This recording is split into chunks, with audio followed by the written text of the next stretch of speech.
Fala galera, tudo bem com vocês? Professor Tigan para o vídeo artigo número 52 no canal Estudando com o Professor Tigan. Primeiro ano de canal, completando o canal que deu fruto, que começou em discussão de aula e é conteúdo que auxilia você. Você que é profissional de educação física, você que é estudante de educação física, você que é um iniciante na área de pesquisa e quer compreender um pouco como funciona a coisa, você que é da área da saúde, fisioterapia, enfermagem, outros cursos de nutrição, vem comigo que a gente vem aqui cada semana, toda quinta-feira de manhã, está saindo um artigo bala. Nós tivemos já artigo de tudo que é tipo aqui, meta-análise, artigo de revisão, artigo original, e vamos lá, e nós vamos continuar divulgando. Esse aqui é o primeiro ano, espero que você esteja curtindo, e logo eu vou fazer um agradecimento especial à galera, tá? Então vamos lá, o que nós vamos falar hoje, tá? Vamos falar hoje sobre periodização. Eu deixei o filé mignon para o fim, gente. Deixei, está ligado que aqui no sul a gente fala que o churrasqueiro deixa o melhor pedaço para o fim, deixa para ele. Então, assim, ó, trouxe o material aqui, ó, bala, periodização no treino de força. Funciona ou não funciona esse negócio? Adianta ficar mexendo com séries e carga a cada semana, a cada mês? Funciona ou não funciona? Vamos dar uma olhada. Tem um artigo muito legal para te mostrar. Então, vamos lá. Vamos voltar para cá, vamos pegar minha tela e vamos abrir esse artigo aqui.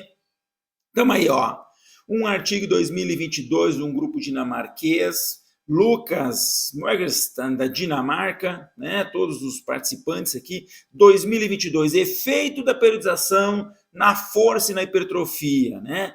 E aqui importante, estudos com carga equalizada, tá ligado, gente? Nós já falamos várias vezes sobre a questão da equalização. O que é equalização? É você multiplicar séries por repetições pela carga, e quando você compara um modelo com o outro, se você tem resultados maiores ou melhores num modelo ou outro, mas com essas cargas parecidas.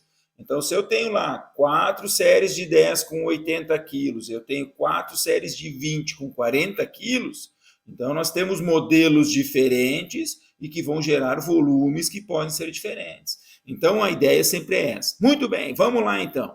Esse artigo aqui na sua introdução, muito interessante, ele já começa dizendo assim, ó, bem, nós queremos saber como é que é o melhor método, né? Como é que se faz para maximizar o negócio. Se existe um melhor método, por que eu vou fazer o pior, né? Então a ideia é maximizar a força e hipertrofia e ver se isso funciona para atleta, para pacientes, né, treinadores, a galera da fisioterapia, qual é o modelo melhor, né? E a gente ainda tem dúvidas sobre isso, né? E aí a gente fala em periodização. Bem, o que é periodização? Gente, periodização, na época da graduação ficava sempre uma palavra mágica, assim, meu Deus, o que é periodização? Periodização nada mais é do que a manipulação das variáveis de forma organizada e que vise um determinado objetivo, né? Então, quando você consegue manipular isso no transcorrer de um tempo, né? Não é mudar por mudar, hoje eu vou fazer 10, hoje eu vou fazer 20, não. Quando você segue um raciocínio lógico dessas mudanças, né, você quer ver se isso causa um efeito ou não. Bem, então, o seguinte, essa periodização, por que ela é importante? Bem, primeiro que a ideia é maximizar a performance, né? Garantir que a pessoa tenha um bom rendimento na sua... Deixa eu fechar meu WhatsApp aqui, gente, desculpe aí. Garantir que a pessoa tenha um bom rendimento no passar do tempo. Outra coisa importante é garantir com a periodização que não ocorra uma síndrome de overtraining, um excesso de treinamento. Então, incluir períodos de menos volume e intensidade, né? E também garantir que não ocorram lesões por conta aí de uma estafa muscular. Então, a ideia da periodização passa por isso. E aí nós temos vários modelos. Vamos lá, quais são os modelos? Fiz um resumo aqui da introdução. O modelo não periodizado é aquele que você usa sempre a mesma quantidade de séries. 4 de 10, 4 de 10, 4 de 10. Mantém aquele volume, mantém aquela intensidade de 10 repetições máximas. Não quer dizer que você não vai aumentar a carga, mas quer dizer que você não vai mexer nessa zona de repetições máximas. E nós temos os modelos lineares. O linear convencional, clássico, em que você vai diminuindo o volume, vai diminuindo o número de repetições e com isso aumentando as cargas.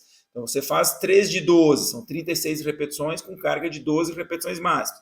Você faz no outro mês, você faz 4 de 8, você fez 32 repetições, baixou o volume e aumentou as cargas utilizadas. E depois no outro mês você faz 6 séries com 4 repetições. 4 repetições com cargas bem mais pesadas, aí, com 90% de um RM, pouco mais, pouco menos, Então, são 24 repetições. Então, você vai reduzindo o volume e aumentando a intensidade. Ou você faz uma periodização linear reversa, que a ideia é a mesma, mas começando com a intensidade mais alta e o volume mais baixo e progredindo para uma intensidade mais baixa e o volume mais alto.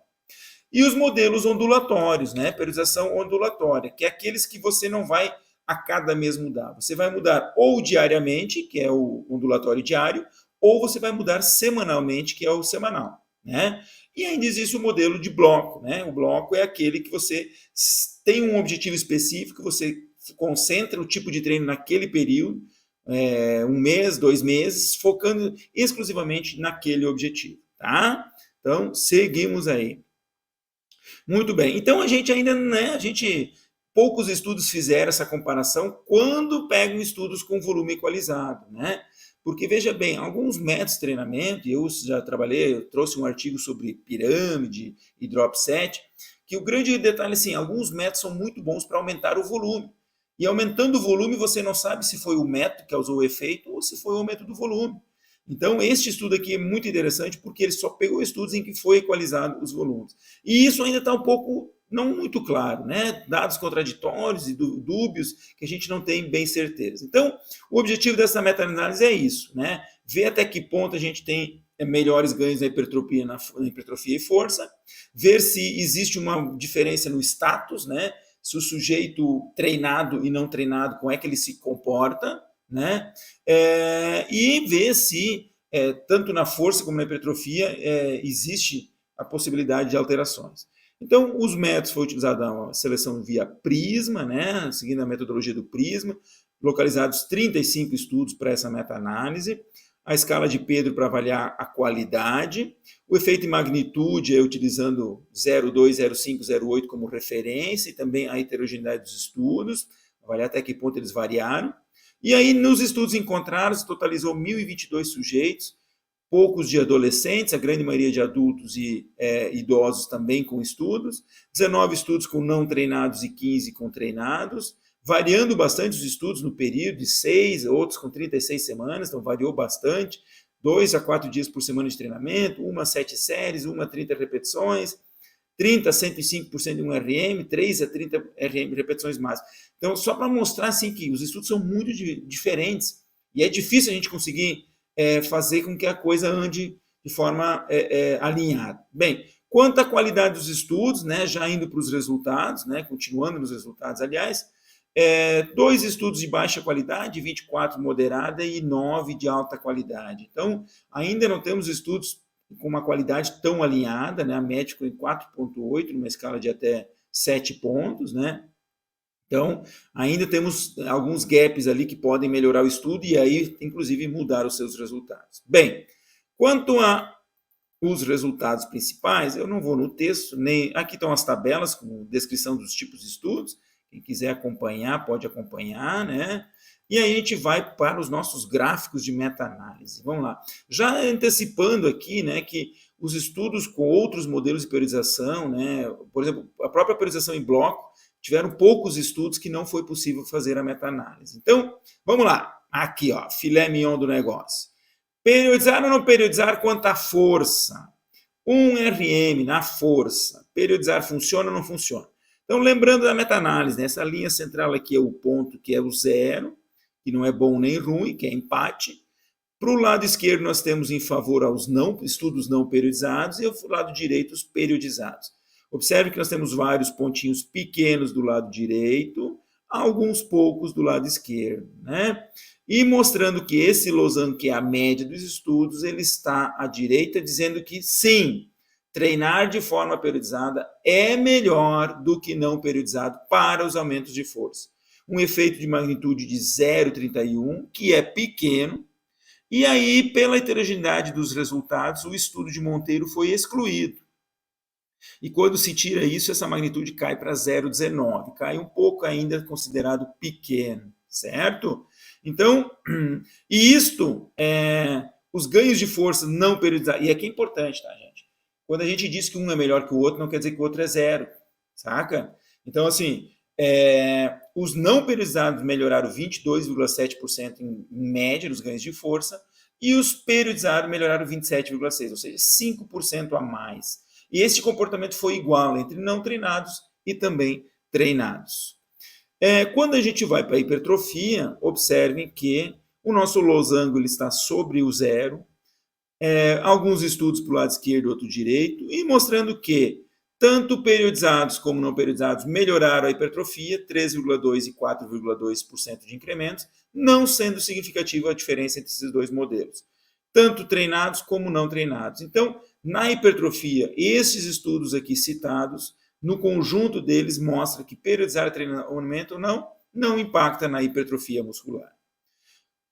Quando a gente vai, depois eu volto aqui para a discussão, quando a gente vai, bem, mas então assim, periodizar funciona, mas qual é o modelo melhor? A única comparação que essa meta-análise conseguiu fazer foi uma comparação entre a periodização linear, que está aqui à esquerda, e a ondulatória, que está aqui à minha direita. Né? Então, se vocês observarem, vão ver que existe a maioria dos estudos, e o losango, que é a média de todos, está à direita, mostrando que o método ondulatório, tanto o diário como o semanal, não foi possível separar, tá? Porque tinha poucos estudos, mas ambos os métodos mostram um melhor rendimento na força máxima no método ondulatório. Então, um incremento de 17,8 no método linear e 22,8 no método ondulatório, com diferença significativa. Então, de novo, ambos melhoram, né? Inclusive, lembra, né? Melhora mais do que não periodizar. Só que o método ondulatório, modulando cargas a cada treino ou a cada semana, provoca um incremento ainda maior. E isso acontece especialmente em sujeitos treinados. O efeito de magnitude nos sujeitos treinados foi significativo. Ou seja, para estes caras, existe um ganho ainda maior em termos de treinamento. Então, se você tem um cara treinado há mais tempo, fazer essa periodização diária ondulatório é um efeito maior na força muscular. E da mesma forma, pensando na hipertrofia, a gente encontra que não há diferença entre o método ondulatório e linear, mostrando que já não mostrava que periodizar ou não periodizar não tinha diferença, ondulado ou linear também não tem diferença. Né? Aqui houve um incremento de 4,4% e 4,9%, né? Ambos melhoraram, mas não foi significativa a diferença, tanto em não treinados como treinados, certo? Bem, quando a gente volta aqui para a discussão, ele faz o resumo desses resultados, né? Hipertrofia, vale a pena periodizar? Não faz diferença nenhuma. Você pode seguir um treinamento não periodizado, que os ganhos de hipertrofia vão ser semelhantes. Claro que, lembrando, mantendo os mesmos volumes equalizados. Quando a gente vai para a comparação entre linear e ondulatório, quando a gente vai na força, primeiro, força sim, melhora mais com o método periodizado, certo? Tanto faz se é treinado ou não treinado. Então, se o periodizado é melhor, qual é o melhor? O modelo ondulatório, ou seja, cargas variando a cada dia de treino ou semanal, tem incrementos maiores, em torno de 5%, comparado ao modelo linear, sendo esse resultado ainda maior em sujeitos treinados, certo? Bem, e o porquê que isso, né? A grande pergunta é, e aí quais são as razões disso estar acontecendo? Os mecanismos não são claros, né? Pelos resultados aqui expostos, a gente viu que não é pela questão de massa muscular. Quem sabe seja um aspecto neuromuscular. Frequência de disparo, recrutamento de unidades motoras, melhor coordenação intermuscular. Fatores nesse aspecto podem ter sido os determinantes para melhores ganhos. Né? Então, essa mudança de treino, esse estímulo variado, pode ter uma alteração. Agora, precisamente o porquê, a literatura ainda não é conclusiva e a gente ainda não sabe por que isso acontece. Ainda quanto ao status de treinamento, né, o autor coloca aqui que alguns estudos consideraram treinados acima de 6 meses, outros acima de 1 ano. E a gente viu que naqueles sujeitos era mais interessante o treino periodizado, né, e ainda o ondulatório, mas a gente não tem exatamente uma razão para isso, né? Quem sabe se consiga trabalhar com mais volumes, fazendo desta forma, enfim. Tá? Ainda para finalizar, ele fala aqui que o ondulatório funciona, mas aí a conclusão dele final é muito interessante, que ele diz, gente, usem várias estratégias, né? Claro que o periodizado ondulatório é melhor para o sujeito treinado e ele é melhor para o não treinado também no sentido mais amplo, mas é interessante usar várias estratégias, porque a gente ainda não é tão conclusivo, a gente pode ter alguns sujeitos que respondam melhor de uma forma do que outra forma. Certo? Então, deixa eu voltar para cá e deixa eu voltar para a minha webcam. Certo, gente? Valeu. Esse é o artigo de hoje. Eu queria agora agradecer muito, cara. Estamos aí no segundo ano do canal. Conseguimos colocar 52 artigos no ar. Tivemos mais de 266 horas de pessoas assistindo, de exibição do canal. Tivemos mais de 3.400 visualizações dos vídeos. Foram 304 inscritos no transcorrer desse um ano. Agradeço cada um de vocês. Obrigado aí por ter acompanhado e vamos continuar, tá? Tivemos um resultado muito... Os top 3, né? Os top 3 artigos mais visualizados foram o exercício físico e emagrecimento, o vídeo 2 do meu canal aí com quase 200 visualizações, o artigo de morte súbita que saiu recentemente, o artigo 43, e o artigo de drop set pirâmide, o artigo 47 foram os mais visualizados. Quero dizer para você que quem está curtindo aí, nós vamos continuar com o trabalho. Ano que vem a gente continua divulgando um vídeo artigo a cada quinta-feira. Pode chegar lá, quinta de manhã, tá de bobeira, 11 da manhã, entra no YouTube que tu vai estar sabendo coisa nova, que a ciência te ajuda. A ciência que vai te dar esse respaldo para fazer uma prática profissional consistente, robusta, e não deixar que qualquer um venha com qualquer papinho aí de fake news, fazendo com que a coisa se transforme de uma hora para outra, certo? E como novidade, prometi para vocês novidade, nós vamos entrar aí, e aí deixa eu ver se eu consigo aqui, eu tenho que botar aqui na tela, e eu quero te mostrar isto aqui, olha lá, vamos entrar com o papo reto com o professor Tigman, papo reto com o professor Tigman, o que vai ser esse papo reto aí, gente? Esse papo reto, a ideia vai ser a gente poder conversar com algumas pessoas e discutir algumas coisas, às vezes não lendo apenas um artigo, mas trazer assuntos polêmicos, alguma matéria, algum modismo aí que está aparecendo, discutir sobre a área da saúde, da educação física, o que vai, o que não vai, o que funciona, o que não funciona, de uma forma mais abrangente, tá? Então, a ideia é que domingo de noite você sempre esteja recebendo um assunto novo, uma discussão nova, e ainda, hein, uma vez por mês nós vamos ter uma live aí, vou convidar uma galera fera, a turma aí que eu confio no trabalho, para a gente tocar ficha, trocar ideia e conversar um pouco mais sobre ciência e saúde. Certo, gente? Então, de novo, brigadão todo mundo que me acompanhou, ó, agradeço mesmo, e vamos para o segundo ano com toda a força aí para fazer um bom trabalho. Certo? Um abraço para vocês e até a próxima. Valeu!